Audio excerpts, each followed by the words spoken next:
It's the Blood Red podcast, courtesy of the Liverpool Echo. I'm Guy Clarke. Welcome along. It's all about Carabao Cup fever as we build up to the Reds' first domestic final in 6 years. Wembley ready as the Reds prepare for domestic glory. Here to preview the clash with Chelsea, we have our three-man team set to be there for Sunday's showpiece final. Our correspondent, Paul Gorst, the chief, Ian Doyle, and the Theo Squires. Gents, I trust you're all well. And well, Gorsty, I'll throw over to you first. And, well, Cup final week, it's finally come. There was a game in the middle of it all, but all been building towards this moment. Yeah, in a way, it's kind of crept up, I think, because, as you say, the Leeds game and the importance of that everyone was putting on it. Obviously, the game before that was Norwich, and it's just kind of been tunnel vision a little bit for Liverpool in terms of, Pep Lijnders mentioned it today in his press conference. He said we just take it every game as it comes, and we treat every game like a final. And it's a little bit of a cliche. It's a little bit of a dull, dour soundbite that it's nothing you haven't heard a million times before. But in terms of Liverpool's perspective, it's probably true, isn't it? Because of the way that they're going at the moment. That don't think they've ever had the opportunity to compete for 4 trophies as late as this in the season, as we're creeping towards the beginning of March. So Liverpool probably would be foolish to start looking ahead. But we can do that, but with the amount of things that we all have to do as a team, I do think as though this game has kind of crept up. Been a little bit of a busy week, hasn't it? You were down at the AXA on Monday, Doyle, weren't you, speaking to Klopp, and you obviously had the press conference for the Leeds game itself, the press conference today with Henderson and Lijnders, and it has been building, but it's kind of just crept up, I think. But Sunday is the day, and looking forward to getting down to Wembley. Us three were there, won't we? And it's going to be an interesting one. It's going to be a big game. I think it's going to be tight. Not a lot is going to decide it, and we'll see what happens. Doyley, how significant a game is it? Mentioned there at the top, first cup final, domestic cup final in 6 years. It's a competition often derided, the League Cup, but chance to get some first piece of silverware of the season on the board. Well, to be fair, they played five finals since then, and won the league and finished second. So in that respect, I don't think it's going to make that much difference. But yeah, winning that first trophy of the season, obviously they're still in with the quadruple. If they're going to win it, this is the first one, and this is the first time it'll fall down or it'll continue. So it's a big game either way, because say Liverpool win, as Jordan Henderson was speaking at the press conference just now, it'd be a massive platform for them for the rest of the season. But if they get beat, you can't have any kind of lingering hangover from it or feel sorry for themselves, because within 3 days of playing Norwich in the FA Cup and 6 days after the final, it's West Ham at home in the league, and they have to be back on it, and then it's Inter Milan. So as Ghosty said, it literally has been just a game at a time. And yeah, I mean, that's the thing with the League Cup final. It can kind of sneak up on you because of where it's positioned in the season, because you look at all the other finals tend to be, so the FA Cup, the Champions League, Europa League, they're all at the end of the season, so there's a little bit of a gap and you look forward to it. But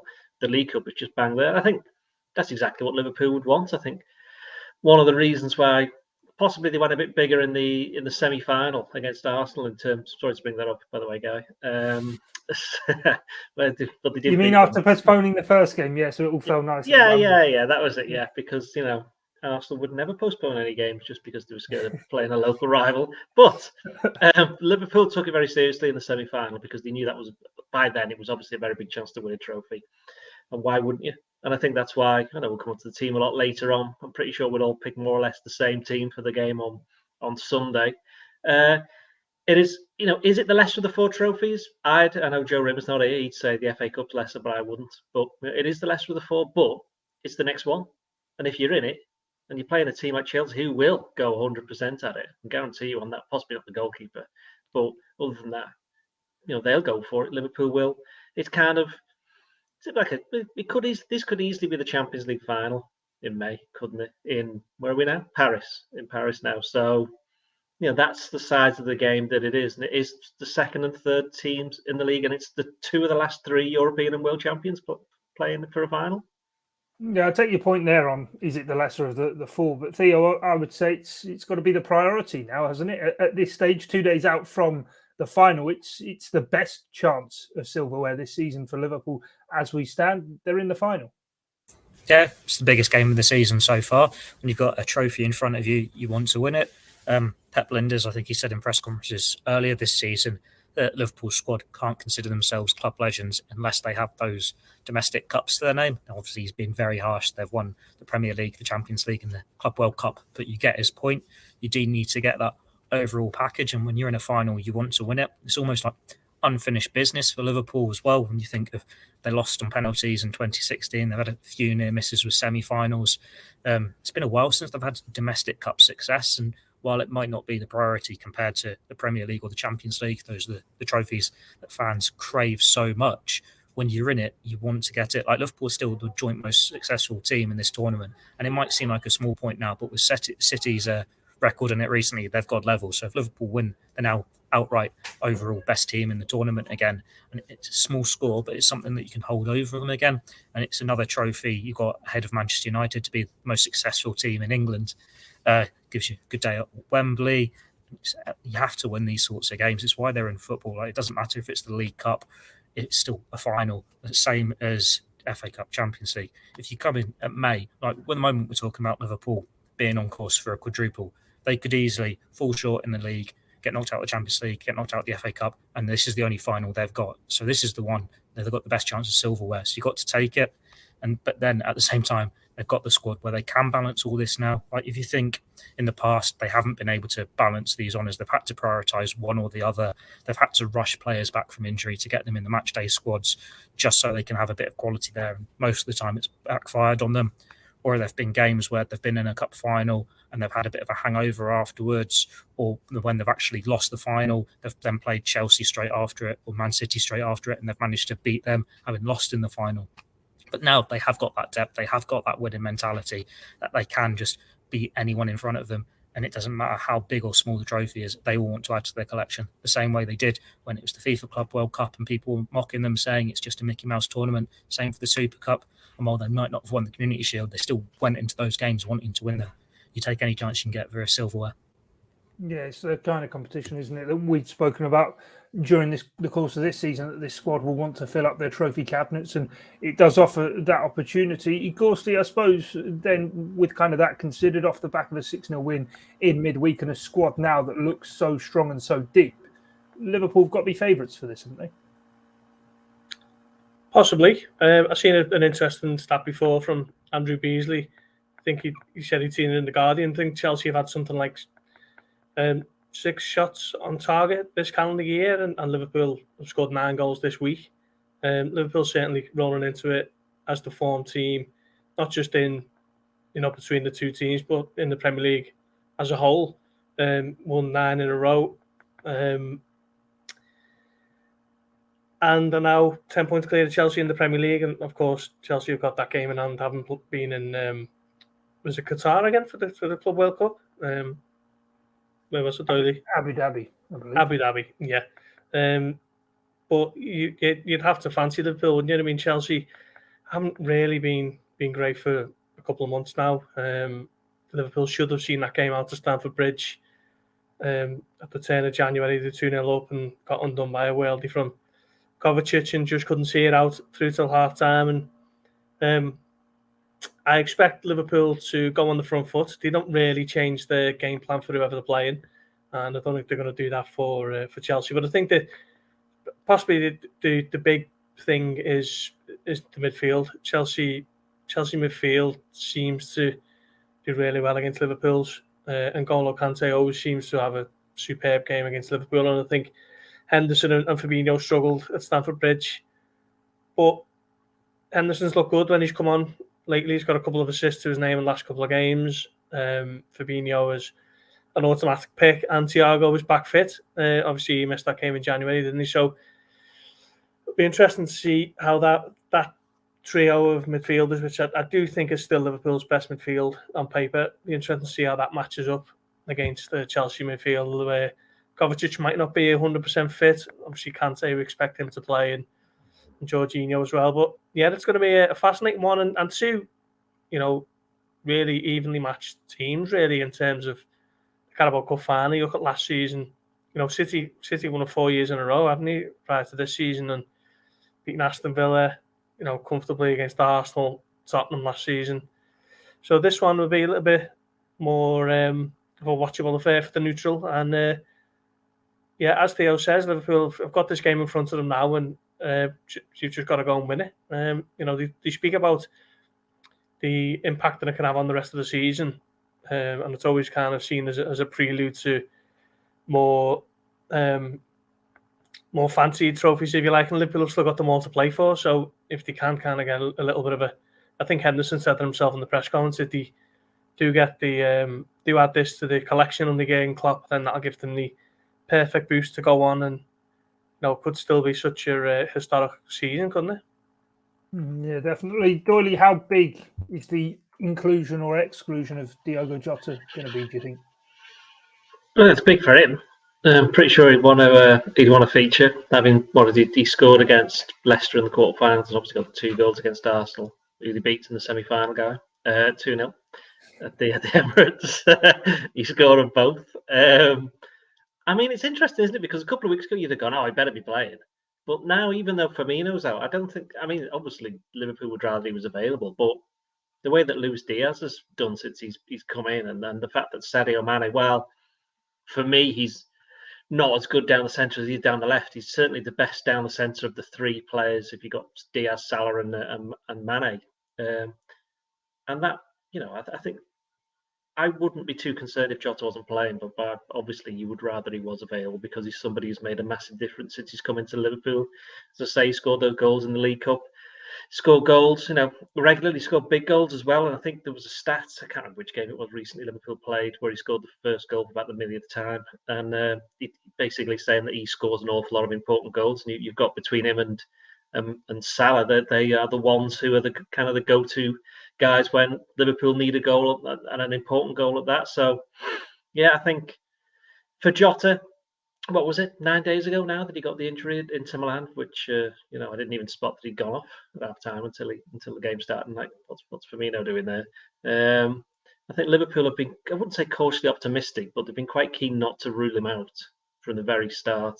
And I think there's a little bit of game playing going on. Probably you don't want to give away to Chelsea what your team's going to be, but it's not that much of a choice. Chelsea will know quite well that it's either going to be Jota or it's going to be Diaz probably in that front 3, and they'll move around accordingly. But for Liverpool, if they can have him available, and also, but actually bear in mind that in the League Cup, was it Origi and Minamino? They've done quite well. I know it was in the earlier round, but Minamino scored the equaliser, didn't he, against Leicester? So this has been a competition which I'm sure we'll get onto in a bit, where I think I counted it as 29 different players have played for Liverpool in this competition, and that's not counting Salah, Mane, Thiago, and Diaz, who are all likely to start on Sunday. So you're going to have 33 different players in how many games? Is it 5 or 6? 6 games. So if Liverpool do end up getting this over the line and win it, it'll certainly be one of those ones where practically everybody in the first team squad and quite a lot of youngsters will think, well, actually, I contributed to that. So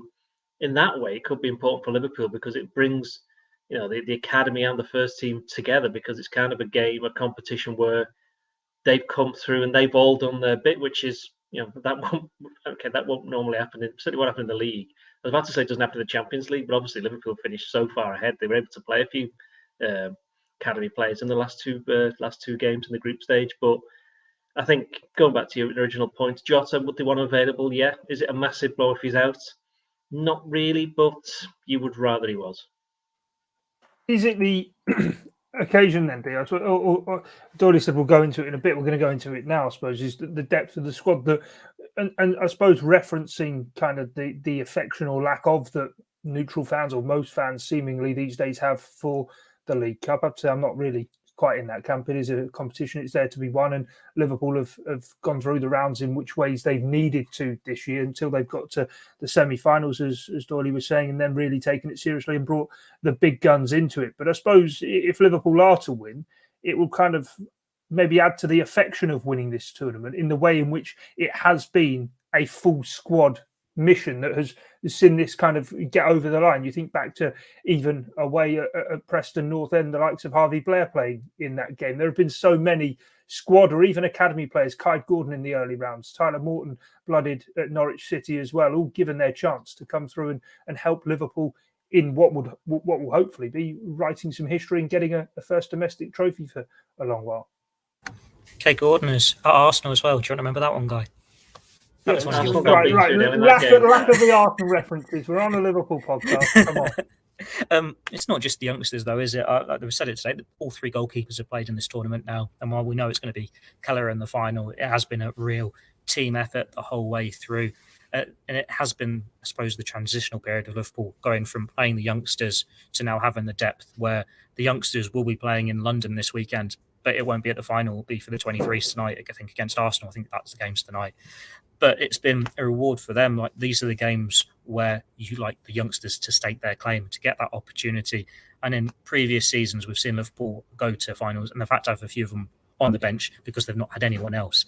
This year, they don't. And it might be a little bit harsh on some of them, but at least they've played their part and they can enjoy their day. And you know there's going to be some senior players that they're not caring about this medal as much. If they're on the bench, they'll just give it to the youngsters anyway, saying, you've deserved this, you've got us here. It's good that we can see at least one of them getting the reward for the cup run in Kelleher. But it also gives them that reward and that feel for it in a future years as well. That you know the League Cup can be this platform to get into the first team and to stake your claim. You're going to get happy memories of it. And from a fan's point of view, it might not be the biggest tournament, but for a certain generation, it's the first trophy you remember Liverpool winning. Like that whole spell where they weren't winning the leagues every year. You think you had the League Cup in 95, you had the League Cup in 2001. That's a big period of Liverpool fans who have only known these two trophies, and then the treble came off the back of it. So there is that affection there. And it's one where you want your younger players to be able to stake the claim. And it's the fact that you're not really having issues with them if there's only a couple of them in the team. Like we saw in the first half against Leicester, it was too many youngsters. It didn't work. They needed a bit more experience alongside them. But other games, they've come out of it and they've been flying. Like Connor Bradley's had a good season. He's had a few appearances here and there. We know how highly rated Kai Gordon is. And there's like Owen Beck's there. Harvey Blair's had his opportunity, as you said. And there's going to be a few more coming through, if not this year, next year. And it's all coming together nicely for that. The way you look at it, it's one of those where it's a chance for them to write their name into Liverpool history. They might not all get a medal, but they're all going to get, hopefully, a good day out at Wembley. Can I just say that variation on a theme there? Theo went in two-footed on the League Cup winners medal there. I just said, some of the players just be like, not interested in this. See ya. So nice to see he's mixing things around a little bit. If you're James Milner and you've won it however many times with Man City or however many times he has won it, and you're going to be on the bench, you might come on for 5 minutes, score a penalty, but then you've got Kai Gordon, who's probably not even going to be in the squad. You'd give him your medal, wouldn't you? That's the sort of thing. Has James Milner won the League Cup? He joined in 2014 against Sunderland. He must have done. Yeah, he will have done. You might have done 2014, did they win it? Did he win it against Sunderland? Yeah, is there an echo in this room? Yeah, Sunderland. Sorry. Did they play? Was that one of the ones where they beat Arsenal? They beat them a few times, didn't they?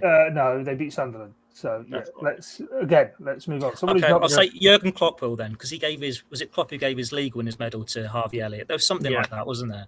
So it happens. Well, that was kind of one of the points I was going to reference, of course. It was the way in which kind of other members of the squad, Harvey Elliott being one, Adam Lallana as well in the title-winning season, Jurgen Klopp keeping him around during Project Restart despite not playing him, saying what a big role he's played. But actually, these guys have played a part in helping Liverpool to the final. And I suppose even one of those players who you feel could come in on Sunday and actually play a real big part, who has looked so exciting so far, is Luis Diaz, who has kind of been thrown in fits and starts away from home. He's now had back-to-back home league starts. You do feel as though he's getting towards ready for real lift-off in his Liverpool career. He does, doesn't he? Yeah. I thought there was a moment against Leeds when he absolutely ran past Ayling like he wasn't there and went through one-on-one against Meslier, and it was a good save from the keeper, to be fair. He got a good left hand on it, but it was just a moment that just showed what he can bring to the team. You know, he had the space to run into, and he nearly punished Leeds for it. He does look like a complete live wire, doesn't he? Loads of little tricks and flicks that Anfield were receptive to as well, and he couldn't really have made a better start to his Liverpool career. he's been unlucky a few times. He probably could already have 3 or 4 goals. Obviously, he took his goal really well against Norwich, but there was a couple of chances against Leicester. Obviously, the one I've just referenced there against Leeds. So he could already be looking at 3 or 4 goals in his Liverpool team, and he's barely got going, has he? And he is a goal scorer, to be fair. I think he'd scored 16 goals, 14 or 16 goals for Porto before he joined Liverpool. That was only in the league. So, he looks like someone who's going to fit into the side really well. Klopp was speaking on Tuesday about he hasn't actually had to tell him that much, because what he already does is very much in the Liverpool way of pressing from the front and trying to win the ball back as high as possible. And then with these forward plays, you try not to bog them down with too many instructions, I'd imagine. Obviously, if it's a centre midfielder or a centre-back or even a full-back in the Liverpool system, they're going to be very specific instructions, but a lot of these players play on instinct, don't they, in the final third? So he's had a superb start to his Liverpool career, and one that could see him win the League Cup within a month of joining, which seems strange. And as Doyle mentioned there about the amount of players that Liverpool have used in the Carabao Cup, it seems strange to think that Harvey Blair was starting up at Preston on that cold Wednesday night, and then you're looking at Luis Diaz coming in, potentially making his League Cup debut in the final, and I don't even think Mohamed Salah's played the League Cup game for Liverpool, actually. So this is what happens when you get... He's not played one this season. He played last season. Right. Yeah. Alisson Becker made his debut, didn't he, in the semi-final? In the semi-final, yeah. Trent played his first game in about 6 years in it as well, I think. No, 5 years. Yeah. 5 years, yeah. So Elliott's not played in it this year either, has he? He'd got injured before the Norwich game. Yeah. So it just goes to show you the weird and wonderful nature of the competition. I much prefer it to the FA Cup, got to be honest. It's they're all night games, they're all players you never really see too often, and there's always 1 or 2 absolutely crazy scorelines in the mix. So I'm all for the League Cup, and I'll be even more for it if Liverpool win it on Sunday. I'm all for cup competitions. I'm not ranking what's better than what. You've got to take what you can, haven't you? Not winning the league or Champions League, are they? You guys thought see the result in midweek at the Emirates. Come on. I watched it. I watched that game. Yeah. And absolutely threw digs in as soon as the full-time whistle went. I saw that. Right, Doyle, in terms of the squad and back on Liverpool yet again. Who? Yeah, exactly. We need to keep saying Liverpool. Yeah. Talk about Arsenal that much. People might be getting confused as to what team. No, they're all football fans. They're all football fans. They love the game, the beautiful game. Jumpers for goalposts. Anyway. Yeah, and love a few rib digs on me as well. But anyway, in terms of the squad and the makeup, corner. Come on. We're picking on your guy. Come on. Yeah, the makeup of it, and you cover a lot of the academy and see a lot of these players come through, and it has given that opportunity. Theo mentioned before Connor Bradley, but equally you mentioned Trent before, Ben Woodburn in this competition as well. It has been somewhere that actually Pep Lijnders spoke about it in his press conference around Caoimhin Kelleher about how actually he's earned this right to play in the final. And actually this competition isn't just kind of a token gesture of an appearance. It is quite literally a pathway into the first team. Well, if you look at Kelleher, I mean, I'm pretty sure in saying that his first game for Liverpool was the win at MK Dons. Then his next 2 games were in the League Cup, and he conceded 5 goals against the team you support, and then 5 goals against Aston Villa when it was an academy team. So in that sense, you'd think, hang on, this goalkeeper's conceded 10 goals in 2 games. He must be rubbish. But I'll rephrase this. We all know football doesn't work like that. There are some people who do think that, unfortunately, but the majority of people out there don't know that it doesn't work like that. And Kelleher, he's proven himself in this competition, and he's obviously made appearances in the FA Cup, and he's had a few games in the league. He had a few last season, and he's played the Champions League as well. You can't forget that either. I think did he play twice in the Champions League last season? I think he did, didn't he? Ajax at home, and what do you call them, Theo? The team from Denmark? Midgetland. Yeah, you can't say that. Right. Anyway, yeah. So he's played there, and Kelleher, I've seen him play quite a few times, obviously over the years of the under-18s and the under-23s, and he's always had, I think, both Jordan Henderson and Pep Lijnders, as he's known.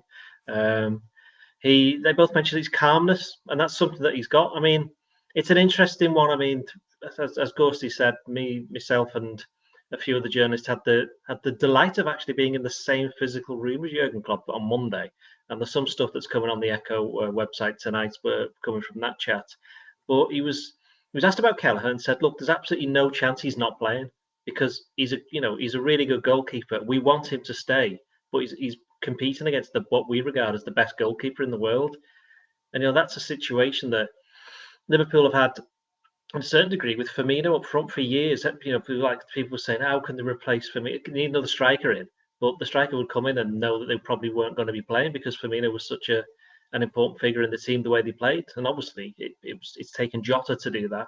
And now Diaz has come in and perhaps he's putting Mane under pressure for his position.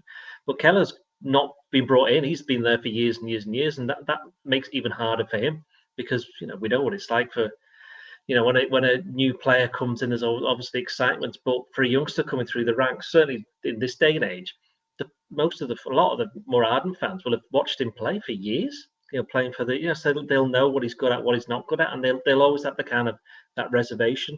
And I think that's what's been interesting overall with this run is that, we saw Kay Gordon, me and Gorst were at Carrow Road. When was it? September?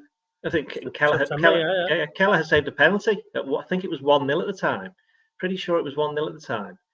Or even nil. It certainly wasn't 2-0. Let's put it that way. Would have certainly put Norwich in a good position in the tie. Saved the penalty. Liverpool went on to win. Was it 3-0? I think it was 3-0 in the end. And Conor Bradley played well in that game. Kay Gordon played well. Tyler Morton came on at half-time in that game for Naby Keita, who banged his foot in the floor while trying to do a back heel or something stupid? Or a flip? That was his debut, wasn't it? Tried to play a ball with the outside of the foot and kick the floor, and then you had to come off.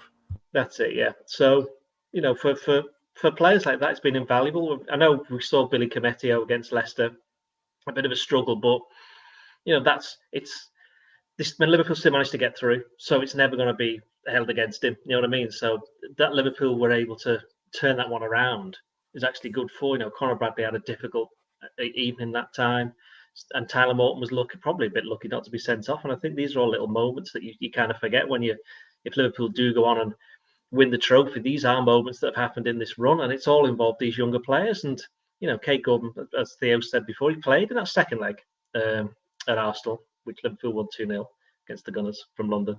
And he played. He had a chance, didn't he, to make it 2-0. So they'll all learn from this. I think that Kelleher, he's not going to be letting anybody down. None of these youngsters have let anybody down.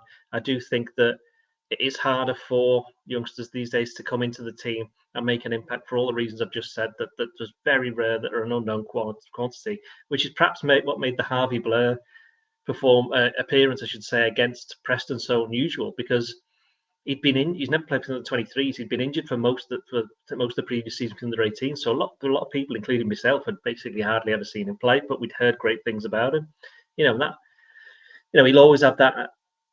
Even if he doesn't play for Liverpool again, he'll always have that. But I mean, it's very early for him anyway. We'll find more about him in the next couple of seasons when he makes that step up to the under 23s. But the League Cup has become that kind of ground for helping youngsters. You look what Manchester City did. Phil Foden.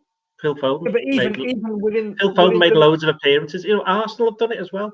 Even with Liverpool, not even the young players though. You think of someone like Kostas Tsimikas, who last year didn't maybe have the best time settling in.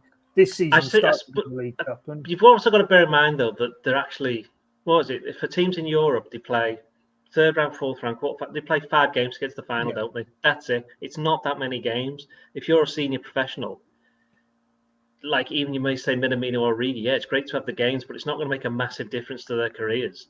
Whereas if you're a youngster and you get the chance to play for Liverpool's first team, even if it's around a team that, there's no Salah, there's no Thiago, there's no Mane, we've done all of this, it's still a massive deal because you've still got the crowd, the opponents, you've still got that kind of prestige of playing for Liverpool. And it's and the other thing, it's in a game where you have to win. It's not like a league game where you could say, we drew. You either win or lose. It's one of those. So it's a great breeding ground for them.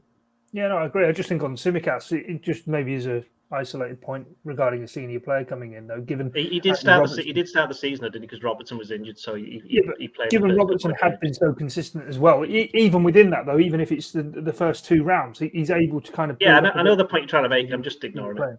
Yeah, exactly. Definitely. Right.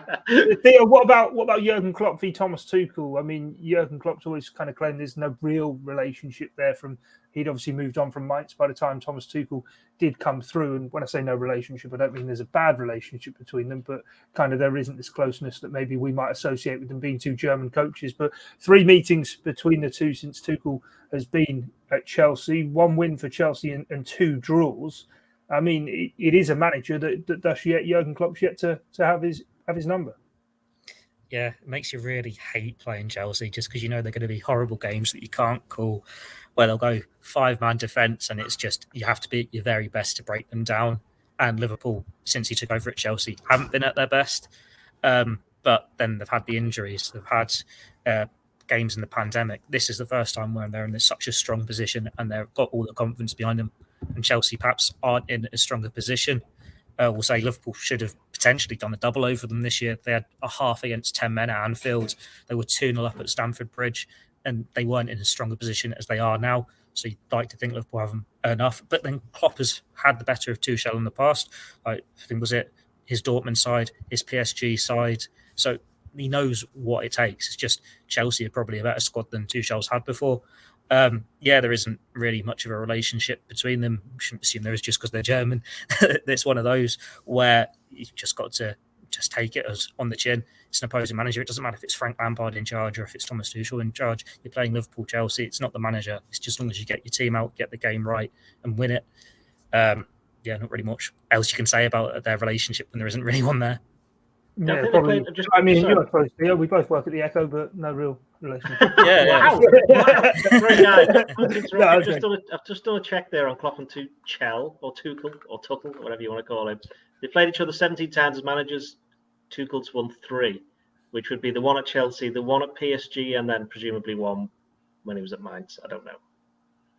Right. Okay. Interesting facts and stats there, Doyle. Thank you very much. That's interesting. Yeah. Come on, a bit more enthusiasm, please, Guy. I looked that up for you.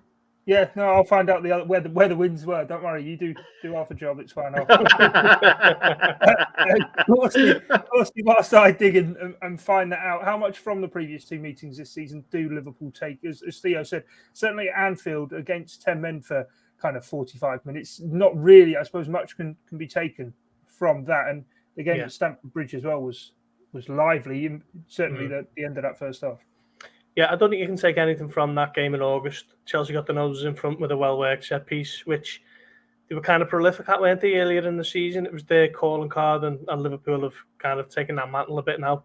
They obviously had Reece James sent off on the cusp of half-time, and then it was just 9 men behind the ball, wasn't it? And Lukaku didn't get anyone near him in the second half, and Liverpool couldn't find a way through. And the game was too long ago now anyway. It was, I don't think me and Doyle had a jacket on that day. It was that warm at Anfield, which certainly hasn't been like that in months and months.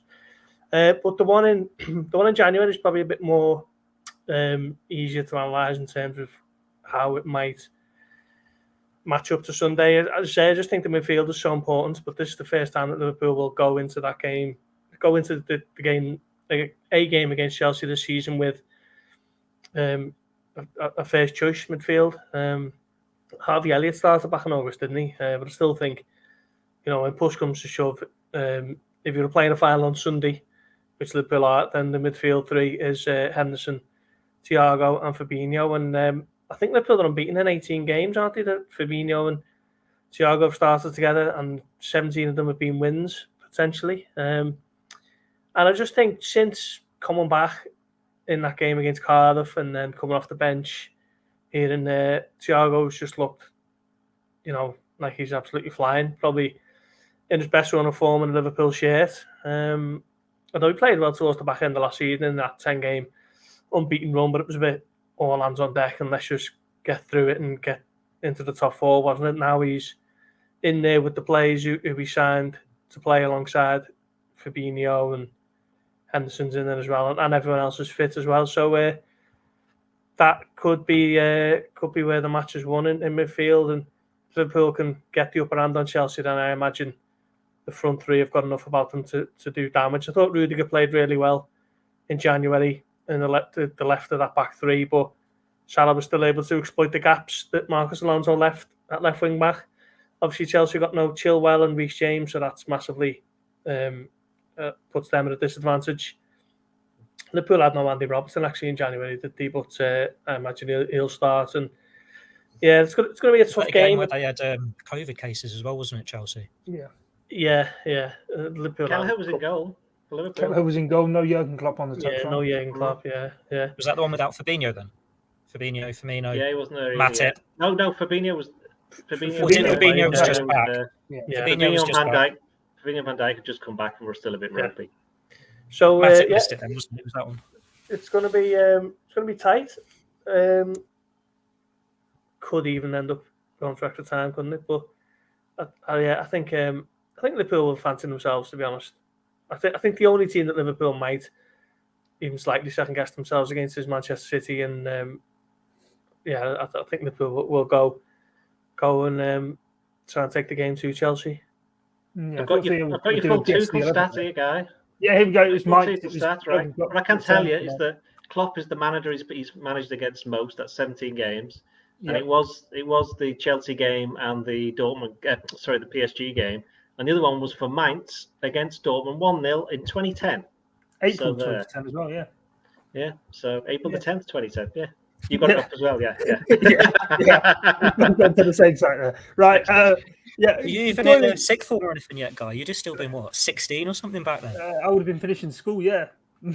As much as most viewers probably will look at this and enjoy disbelief, yeah. I would have been. Don't say that about yourself. Tough paper round. Anyway, Doyle, you mentioned earlier that you've had the pleasure of speaking with Jurgen Klopp this week. Yes. Not many have been able to actually speak to him ahead of this game. Pep Linders was the man doing the press conference. Just wonder kind of how much eagerness you kind of felt actually being in the room. Hopefully one day we'll be all back in the same room, but back in the same room, that kind of sense of anticipation from him. I'm not sure he was massively eager to share a room with me, I'll be perfectly honest. I think on a serious, because there wasn't just me there was a few of us. I think it was just nice to actually just, if anybody's been lucky enough just to sit around people, just speak to them normally over the past, what was it, 2 years now? Certainly football people. It was just nice to be there. And it was a lot more relaxed than say, whoops, nearly not my drink over. A lot more relaxed than it would be under Zoom. And while we are obviously using a similar kind of device now, I think we're all fair to say that our podcasts are slightly more. Well, this was actually been quite good, to be fair. Our podcasts are slightly more organic, where we're all sat next to each other. I think that's reasonable to say that. And it was very open. I mean, as I say, by now you'll be able to read it on the Echo website. You spoke very well on last season, and the relevance of which is that you don't often get a football manager speaking so candidly. He mentions the fact that by the end of the season he was absolutely done in. He just said he'd had enough of there being no crowds, and even on top of the injuries and the poor form from his players and all this, that, and the other, and that. He repeated that getting over the line was, after winning all the trophies, was possibly his biggest achievement as Liverpool manager, which I think we've said on the podcast ourselves quite a few times. But you're comparing that to this season, where I think the question came from James Milner, said something in the Matchday programme the other week where he said, the manager looked as though he'd been a bit, not down, ground down, he said. He looked a bit low on energy, which is unusual for somebody like Klopp to be like that. I mean, me and Gorsty, we've not seen him in person, but we'd obviously seen him in Zoom quite a lot. And you could kind of, Gorsty, you could tell, couldn't you, that there were spells last season where he was just like, he just looked tired, didn't he? And he just seemed a bit, not fed up, but he didn't have the same enthusiasm for it. And you've got to bear in mind as well that he was coping with, like everybody else, the whole coronavirus thing. I mean, he lost his mother, didn't he? So, there was that. The one that stands out for me was the Leicester one, when there was some question whether he was actually in tears. And I remember stupid nonsense rumours flying about WhatsApp groups later that night saying Klopp was ready to walk away because the Liverpool were right up against it, weren't they? They weren't playing too well and just been beaten at Leicester in a massive game for the top four. And I remember the Leicester one in particular. It probably wasn't too long after his mother had died, actually, and I think Alisson's father passed away around the same time. And for such a close-knit group, it looked like it was all getting a bit, really tough, wasn't it? And that Leicester one is the one that does stand out, yeah. Yeah, so he talks about that in generally, but then obviously compares it to now, and he says that having experienced all of that, like we all did, we've heard me churning on this pod enough saying I can't stand going to these games where nobody's there, but you get a greater appreciation of when you do get these atmospheres. And of course, Liverpool will walk out to, I think we said Melwood then, would walk out at Wembley in front of, see, it did it again, in front of 33,000. Well, there'll at least 33,000 Liverpool fans. I suspect there'll be a few more in the neutral bits and bobs and the hospitality. But, that's the kind of thing that they just didn't have this time last year, because it was this time last year they were in the middle of that run where they lost 6 games at home in a row. Can you imagine Liverpool losing 6 games at home in a row now? Even with that same team, it just wouldn't happen, would it? Wouldn't happen. Not lost home at all after this year. No. So, in fact, it's. I think it's in a couple of days will be a year since they lost 1-0 to Chelsea in midweek, where Mason Mount scored and the crowd went wild. Oh no, there was nobody there. One of only 3 wins for Thomas Tuchel against Jurgen Klopp that game. Yeah, out of 17. Yeah, exactly right. Anyway, let's get into our team selector ahead of the trip to Anfield South, as Liverpool do look to go in search of a 9th League Cup title. In goal, I'll be brave. I'm going to think there's going to be a change in goal. Caoimhin Kelleher is going to be between the sticks for this one. Theo, what's the back four going to be? Trent, Matip, Van Dijk, Robertson. I think it's one where normally you can't predict a Liverpool team because of the strength and depth and the rotation. But for a final, it's still in a position where you can just about, and on paper, that is the strongest back four. So that's what he goes with. Gorst, are you in agreement with that? Matip's goal against Leeds, maybe for definite rubber stamping his place over Ibrahima Konate? I think so, yeah. The Kelleher one's an interesting one, isn't it? Obviously, that's been spoken about at length. Jamie Carragher says he can't get his head around it. I can see where Jurgen Klopp's coming from in terms of giving the player a reward for his form, and there is a bit of a concern that leaving him out would maybe lead to him thinking, well, what am I doing sticking around here for when I can be playing every week somewhere else? There's the argument, just play your best team. So maybe I would start Alisson, but we know that Kelleher's starting, and I think that will be the back four to go with it. Matip and Van Dijk, Robertson and Trent. We just point out as well that Kelleher is really good at saving penalties, whereas Alisson is not. Okay, well pointed out. Doyle, what about yourself? I'd go with Kelleher. I think he deserves to play, and I think he's good enough to play. I mean, the fact that he played against Chelsea, just last month, wasn't it? As I say, Stamford Bridge, he had a fair enough decent game, and I think he knows the way that Liverpool play, and he certainly won't be overawed by the fact he's playing Chelsea because it's nothing new to him. The back four, I think in each one of the areas of the team, I think there's one decision to make. I mean, I think we're all going to end up picking the same team, which is to second guess the other 2 lads. But I'd go with them. But if there's any call, it could be different. It could be Konate for Matip is the only thing. Yeah, definitely. Doyle, I'll stick with you then for the midfield. What do you think the 3's going to be in there? Well, it's going to be, I think it'll be Fabinho, Thiago and Henderson. The only thing that might change is whether Henderson comes on. And they might start with somebody like, I don't know, like Keita, possibly. Okay. Gorsty, what about you for the midfield? Yeah, I think it will be Henderson. I think he'll come back in and start. I think he's looked sharp when he's come on against Leeds and Norwich. Thiago and Fabinho are the shoo-ins for Liverpool's strongest 11. Okay. Theo, you completing the set? Yeah, same trio. I think I wouldn't be surprised if there was a curveball thrown in and maybe you want to do Harvey Elliott just because you get the adrenaline rush there, youngster in a cup final. But the other 3, they've got the experience. Henderson's won the League Cup before. You've got the relationship there between Fabinho and Thiago. It is, on paper, Liverpool's strongest trio, and it's the one you want to see in an occasion like this. Yeah, I suppose also the point, though, on Henderson, Doyle was making, that you also want players who are going to come on and affect the game, and Henderson's certainly done that in recent weeks, certainly in San Siro, didn't he, against Inter Milan? So I suppose we'll have to wait and see. Gorsty, then, you lead us with the forward 3. We know the 3 for the Echo. What's the 3 going to be for the Reds? Yeah, I mean, even if Jota is cleared to play, I don't think he will start. I think he'd be a superb impact sub, wouldn't he, if he can, you're getting 30 minutes out of him or, an extra time. So I think it'll be Diaz on the left, Mane down the middle and Salah on the right. Okay, Doyle? Yes. And Theo? Yeah, same trio again. They've had finals in the past where they've had to rush players back from injury and they've been a bit crap, let's be honest. Firmino in Madrid, Lallana, Emre Can, they came on, they weren't match fit. You could tell they were ineffectual, but that's because the lack of depth they had. Now they don't need to risk or rush Jota back. and you've got 5 substitutions in this. You can just keep them on the bench and then only use them if you really need to. Liverpool are 3-0 up or something ridiculous like that. You don't even bring him on, you just save him. Can we say the C word in the podcast? Yeah, I was going to say, any listeners in Dubai who have since now not been able to listen to our Carabao Cup. The Dubai Reds will be furious. Yeah, if they write in, I'll be sending them your way, Theo. So, yeah, nice one. Theo, you brought up penalties before. Put you on the spot. Who are your 5 takers? If they're still on the pitch, Salah, Milner. Milner's not your team. Milner comes off. Yeah, he comes on, doesn't he? You Right. bring Milner on in like the 118th minute just to take a penalty. Right. Okay. It's not like Gareth Southgate where you bring someone on and they'll miss with the first touch. Milner's a pro. Milner scores his penalty. No, she just set him up there, hasn't he, completely for that? Definitely 5 such. Yeah, it's 5, isn't it? In League Cup. I remember 5 being made in the League Cup. Another game. I thought it was 3, I'll be honest. Oh, you made me doubt myself now.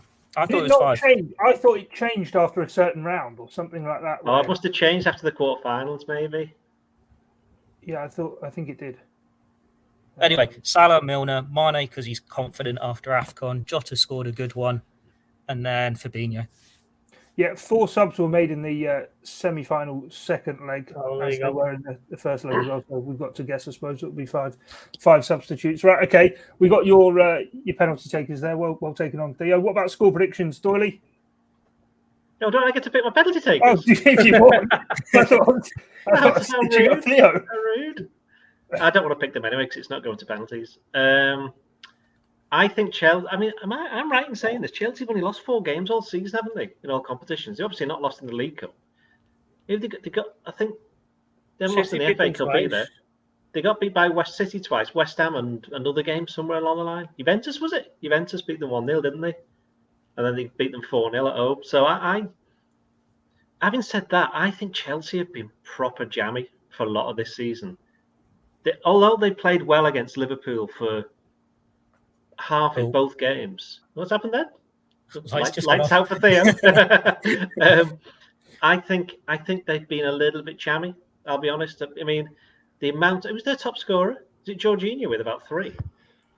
Mason Mount, maybe. Yeah. I thought Jorginho was on about 8, but 5 of them were penalties or something like that. Yeah. So it's like they don't. As Gorsty pointed out at the start of the podcast, that stat, they don't have many shots and they don't score many goals, which is crazy when you think of the attacking players they've got. They've got tons of them. I'll be honest. Theo's churning away there on mute, so I can't hear him. Lukaku on 10. Lukaku on 10. Thank you. Then Jorginho on 9. So Lukaku, even though there you go, he's in a bit of trouble, but he's not really convinced at Chelsea. But he still scored 10 goals for him. But yeah, I think in short, Liverpool win 2-1. There you go. That was anything but short. Liverpool win 2-1, and they will not need extra time to do it. Okay, Gorsty, what do you reckon? Yeah, I think it's going to be a day for patience. I think Liverpool might squeeze it 1-0.